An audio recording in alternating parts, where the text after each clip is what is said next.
Ladies and gentlemen, the President of the United States. See you.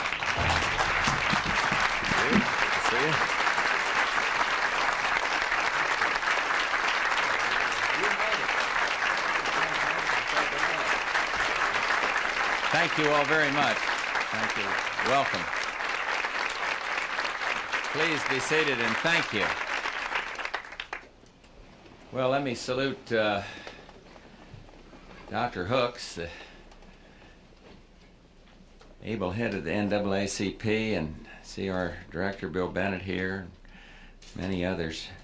Connie Newman is here somewhere, I'm seeing. See Dorothy, and Dorothy Height, Art Fletcher, and Josh Smith, and others.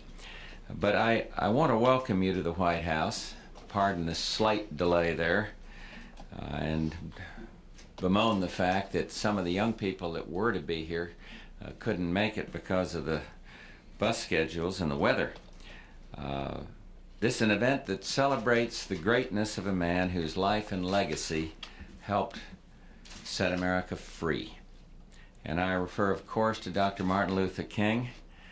He would have been 61 years old next Monday. And since 1986, this day has been a federal holiday, and I will shortly sign this proclamation. But first, just a few words from the heart. Most of you weren't born yet. I was addressing myself to young people. I'm going to have to modify that slightly looking around certainly the front row over here, but now there's some that qualify. Let me rephrase it. Many of you weren't born yet when Dr. King was killed, and yet you know that his life was central to the story of America.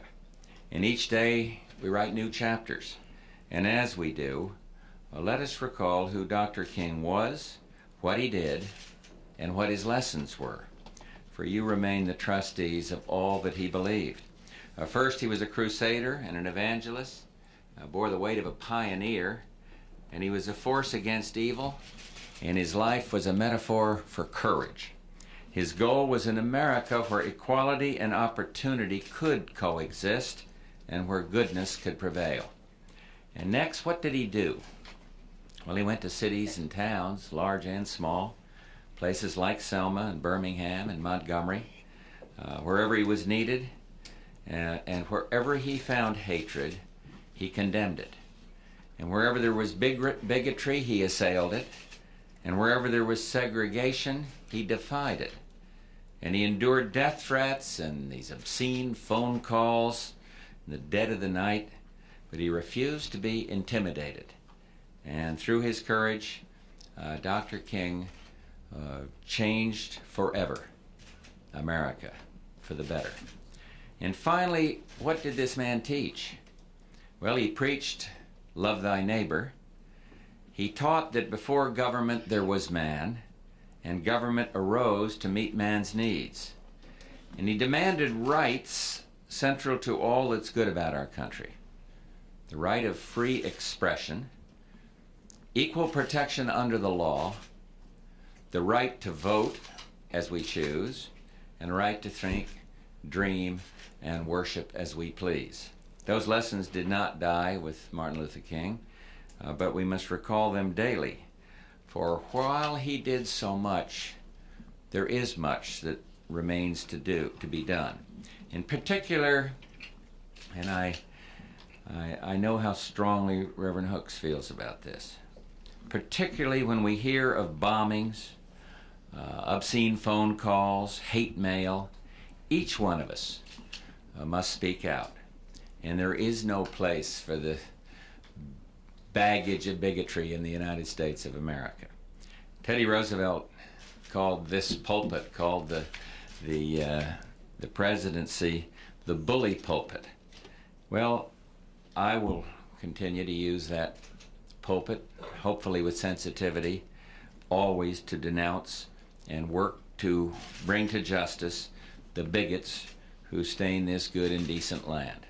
I am confident that Martin Luther King would support that goal, just as I know he would rejoice today that the civil rights anthem of We Shall Overcome has captured the hearts of millions as democracy begins to bloom in Eastern Europe. And here at home, where Dr. King's call for nonviolent change is making America a better place, here too his lessons live. We see them in our neighborhoods, in our churches, and yes, in students, and you as students. But you are the dream that Dr. King spoke so movingly about, and you must fight for what he died for, a nation in which no one is left out, and I know you've made that fight your own. For evidence, Darrell Webster, a graduate student at Catholic University, overcame a troubled childhood to mentor kids in his old neighborhood.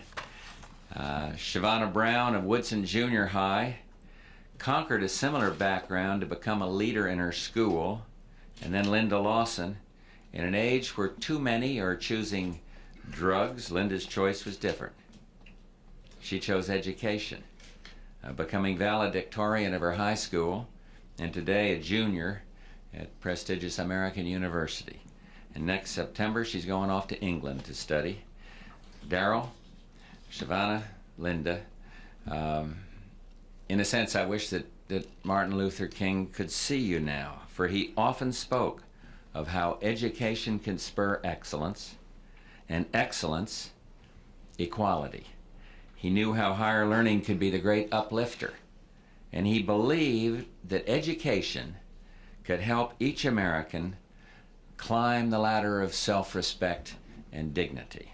And that's the lesson that I'd like to emphasize today. Take pride in what you've done, as I know Dr. King would, but remember too that we have not finished the work of making Martin Luther King's dream a reality for each child in America. That one day they would live in a nation where they were judged not by the color of their skin, but by the content of their character. So let me address these closing remarks to you, particularly the students. Dr. King loved the young people of America, and so I wanted not only you to be here, but others, some of whom could not make it, be here today. For while he's gone now, the children remain. And that, in essence, have become his legacy. For the youth have inherited his mantle and must help realize the dream. So do right as he would, love justice as he did every day of his life, and next Monday, of course, will be our special holiday, so it is now my privilege to sign a proclamation naming January 15th of this year the Martin Luther King Jr. federal holiday. Thank you all very much for being with us, and could you join me when we do the signing here?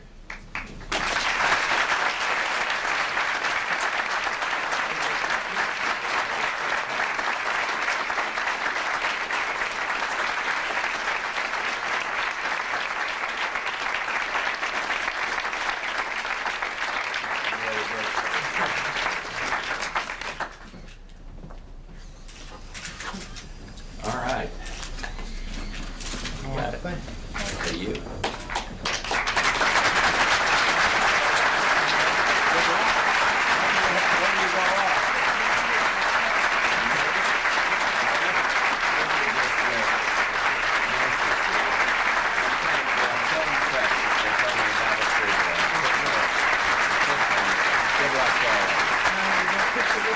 Yeah, sure. Here, let's get David to take. We're getting individual right here. Who's around us, guy? We'll see you, brother. You got it. Good. Come on, you can't escape here. Here we go. Nice to see you, and good luck in England now. I asked her if she was a little nervous about going off to England, and she did a little slight confession, but she's going to do just great. We're real proud of you. Good luck. Good to see you.